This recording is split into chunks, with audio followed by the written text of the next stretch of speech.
Ujjain wear dam overflow થયો છે। ડેમમાં 10,149 ક્યુસેક પાણીની આવક થઈ છે। ઉપરવાસમાં ભારે વરસાદને કારણે આ ડેમ છલકાયો છે। સોરઠ પંથકનો ઉજ્જૈન ડેમ પણ ઓવરફ્લો થયો છે। વંથલીના આખા ટીનમસ સહિતના 5 ગામોને એલર્ટ કરવામાં આવ્યા છે।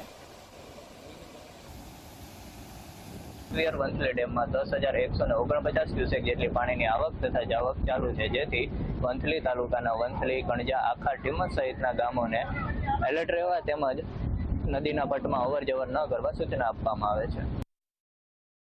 જૂનાગઢ શહેરમાં ઉપરવાસમાં ભારે વરસાદના કારણે ગત મોડી રાત્રિથી જ વરસાદના કારણે જે હું આપને જે દ્રશ્ય બતાવવા માંગુ છું કે ઓજત નદી છે તેના 12 દરવાજા ખોલી દેવામાં આવ્યા છે।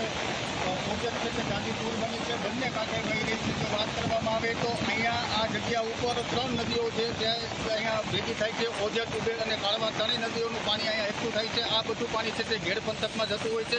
જો વાત કરવામાં આવે તો તંત્ર દ્વારા નીચાણવાળા વિસ્તારોને પણ એલર્ટ કરી દેવામાં આવ્યા છે। આપણી સાથે અહીંના સ્થાનિક છે તેમને કેવો વરસાદ છે ને કેટલો વરસાદ? વરસાદ બહુ ભયંકર છે ને 10 થી 12 ઇંચ વરસાદ પડી ગયો છે આખી રાતમાં અને પરિસ્થિતિ બહુ ગંભીર છે।